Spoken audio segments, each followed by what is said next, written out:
Hello बच्चों, कैसे लोग आपके सब मजे में होंगे। आज मैं लेके आया हूँ 11 तारीख को 11 मार्च को होने वाला है क्लास 9 का हिंदी ए का एग्ज़ाम, उसका मॉडल क्वेश्चन नंबर का सेट 2। इससे पहले मैंने इसका मॉडल सेट 1 ऑलरेडी डाल रखा है, साथ में अदर जितना भी मॉडल सेट है सबका एक प्लेलिस्ट बना हुआ है।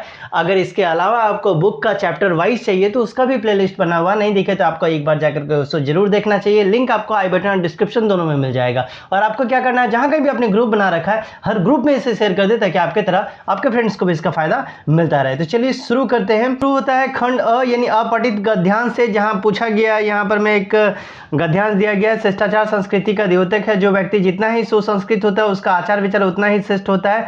शिष्ट परिवार में जिसका पालन पोषण हुआ है, शिष्ट वातावरण में जो पनपा है, उसे अगर स्कूल कॉलेज की शिक्षा नहीं भी मिलेगी तो उसमें शिष्टाचार की कमी नहीं होगी। पर जो शुरू से ही अनुशासनहीन समाज या वातावरण में पाला पोसा गया है, जिसके परिवार में शिष्टता की हवा नहीं बहती, स्कूल कॉलेज की शिक्षा पा जाने के बाद भी उसमें शिष्टाचार का अभाव रहेगा। भले ही वो शिक्षा के आवरण से ढका हो, अपने से बड़ों का सम्मान करना, छोटे से को स्नेह देना, अपनी माँ बहन के समान ही दूसरी स्त्री को भी समझना, सबसे मीठी बोली बोलना, ये सारा का सारा क्या है, शिष्टाचार का समान तत्व है।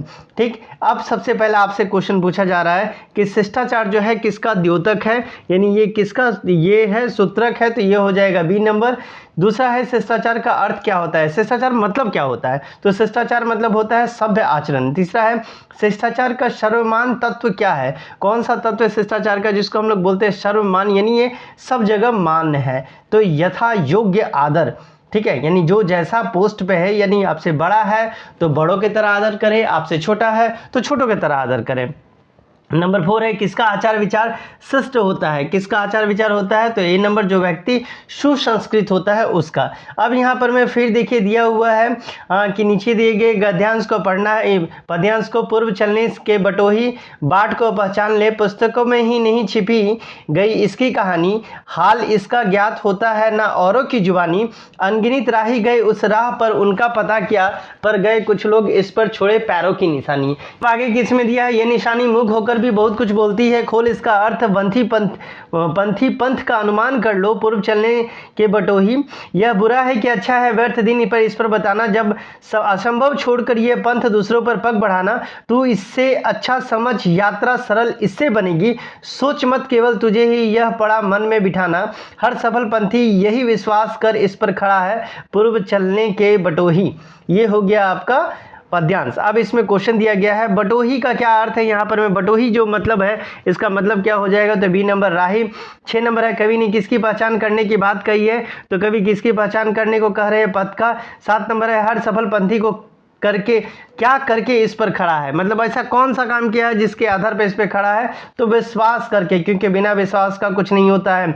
नंबर 8 में आपसे पूछा जा रहा है यह निशानी क्या होकर भी बहुत कुछ बोलती है, तो ये निशानी मूक होकर के, मूक कहने का मतलब है चुपचाप, लेकिन फिर भी बहुत कुछ बोल जाती है। नंबर 9 में आपसे पूछा जा रहा है विद्वान का सही स्त्रीलिंग रूप जो है वो क्या हो जाएगा, विद्वान का हो जाएगा विदुषी। इसके बाद 10 है मनुष्य एक डैश प्राणी है, यहाँ से ग्रामर शुरू हो जाता है। मनुष्य एक डैश प्राणी है, तो मनुष्य कौन सा प्राणी है, तो सामाजिक प्राणी है। अब मनुष्य को सामाजिक प्राणी क्यों कहते हैं ये भी जान लो, क्योंकि मनुष्य क्या है, समाज में रहता है, अकेले जंगल में नहीं रहता है, जो उसको हम लोग जंगली बोलेंगे। ठीक, 11 नंबर है मानवीय शब्द में क्या प्रत्यय लगा हुआ है, तो मानवीय श्रम में क्या है, ये लगा हुआ है, मान फिर भी ये। ठीक, इसके बाद आते हैं 12 नंबर में, जहां पूछा गया है सुक्ति में सही उपसर्ग कौन सा है, यानी सुक्ति में सही उपसर्ग कौन सा है, तो ये हो जाएगा बी नंबर सु प्लस उक्ति, हो गया सुक्ति। नंबर में आपसे पूछा गया है वो घर जाते ही काम में लग गया, यह कौन सा वाक्य है, घर जाते ही वो क्या किया, काम में लग गया, तो ये हो जाएगा सी नंबर मिश्रित वाक्य।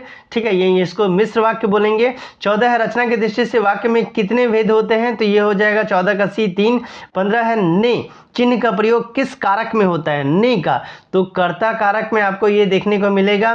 16 नंबर में पूछा गया है नीचे लिखे वाक्यों में शुद्ध कौन सा, आपको बताना है इसमें से शुद्ध कौन सा है, तो पहला नंबर ही शुद्ध हो जाएगा, मीरा ने भजन गाई है। ठीक है, भजन गाया गाई है, देखिए मीरा ने भजन गाई है, तो ये पहला नंबर जो होगा वही सही होगा। ठीक है, बाकी बात जो है वो आपका गलत होगा। यहाँ पर मैं देखिए ये है, इसको था कर लेना। ठीक है, इसको था कर लेना।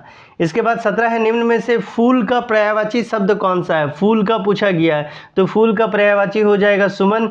18 है, प्रसाद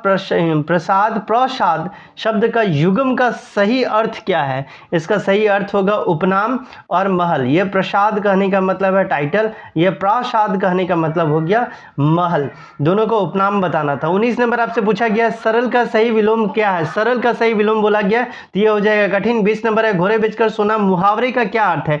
घोड़े बेच करके सोना मतलब होता है निश्चित होकर के सोना, आराम से सोना, बेफिक्र होकर के सोना। यहां से आपका शुरू हो जाता है पाठ्य पुस्तक वाला, जहां पूछा गया है मुझे मिली हरियाली डाली, मुझे नसीब कोठरी काली, तेरा नभ भर में संचार, मेरा 10 फुट का संसार, तेरे गीत कहावे वाह, रोना भी मुझे गुनाह, देख विषमता तेरी मेरी, बजा रही तिस पर रणभेरी। अब इसके ऊपर आपको क्वेश्चन दिया गया है, पूछा गया है प्रस्तुत पद्यांश के कवि जो है वो कौन है? तो ये हो जाएगा ए नंबर माखनलाल चतुर्वेदी। दूसरा है यहाँ मुझे किसे कहा गया? मुझे जो है ये किसे कहा गया है? तो ये जो है कैदी को कहा गया है। 23 नंबर में पूछा गया कैदी का संसार कितने फुट का है? कैदी का संसार बोला गया है तो कैदी का संसार कितने फुट का हो जाएगा? तो 10 फुट का। 24 है, रणभेरी का क्या अर्थ है? रणभेरी मतलब युद्ध का बाजा। 25 नंबर में यहाँ पूछा गया कवि रसखान की काव्य भाषा क्या है? कवि रसखान की काव्य भाषा क्या हो जाएगी? तो ब्रज भाषा हो जाएगी। 26 में पूछा गया है मेघ के आने पर किसे बूढ़े वृक्ष ने जुहार की? तो 26 का हो जाएगा ए नंबर पीपल की। 27 है, मरकत डिब्बे सा खुला क्या है? मरकत डिब्बे सा, तो ग्राम जो है मरकत डिब्बे से खुला है। 28 एक बीते के बराबर क्या है? एक बीते के बराबर क्या है? तो ये हो जाएगा डी नंबर चना। इसके बाद हम लोग आते हैं 29 से लेकर के 30 तक, यहाँ गद्यांश के ऊपर दिया गया है जटिल प्राणियों के लिए सलीम अली हमेशा एक पहेली बने रहेंगे। बचपन के दिनों में उनकी एयरगन से घायल होकर के गिरने वाली नीलकंठ की वह गौरैया सारी जिंदगी उन्हें खोज कर नए नए रास्तों की तरफ ले जाती रही। जिंदगी की ऊंचाइयों में उनका विश्वास एक क्षण के लिए डिगा भी नहीं, वो लॉरेंस की तरह नरगिसिक जिंदगी के प्रतिरूप बन गए थे। 29 में पूछा गया है सालिम अली जो थे ये कौन थे? तो ये हो जाएगा सी नंबर, एक पक्षी विज्ञानी थे। ठीक है, ये पक्षी का विज्ञानी थे। नंबर 30 में पूछा जा रहा है जटिल प्राणी किसे कहा गया? कौन सा प्राणी जो है वो जटिल है? तो मानव को। 31 है, नरगिसिक का क्या अर्थ है? तो नरगिसिक कहने का यहाँ पर मैं क्या तात्पर्य हो जाएगा? तो ये हो जाएगा सी नंबर प्राकृतिक। 32 से प्रस्तुत गद्यांश किस पाठ का है, यानी कौन सा चैप्टर से लिया गया? तो ये हो जाएगा सांवले सपनों की याद। 33 में पूछा गया दोनों बैलों के मालिक कौन है? तो ये हो जाएगा ए नंबर झुरी जो है वो दोनों बैलों के क्या हो जाएंगे? मालिक हो जाएंगे। 34 में पूछा गया है नाना साहब की पुत्री का क्या नाम था? नाना साहब की पुत्री का नाम जो है मैना था। 35 से महादेवी वर्मा और उसके बाबा क्या बनाना चाहते थे? तो ये हो जाएगा बी नंबर विदुषी, यानी उसके दादा उन्हें विदुषी बनाना चाहते थे। 36 से किस वृक्ष की शाखाओं पर मैनाएं उछल कूद कर रही थी? तो ये हो जाएगा सीरीज के। इसके बाद 37 में पूछा गया है इस जल पढ़ले में पाठ में किस प्रकार का पाठ है? ये किस प्रकार का पाठ है? तो रिपोर्टाज है। 38 से भूख मीठी की भोजन मीठा, यह पंक्ति किस पाठ से लिया गया है? तो ये माटी वाली से लिया गया है। 39 से उमा क्या लेकर के लड़कों वालों के पास आती है? तो 39 का हो जाएगा नंबर बी पान की तस्तरी। इसके बाद 40 नंबर में पूछा जा रहा है माटी वाली पाठ किस शहर का वर्णन हुआ है? तो माटी वाली पाठ में हम लोग किस शहर का वर्णन देखेंगे? तो इसको बोलते हैं टिहरी। तो ये था आपका हिंदी का सेट नंबर 2।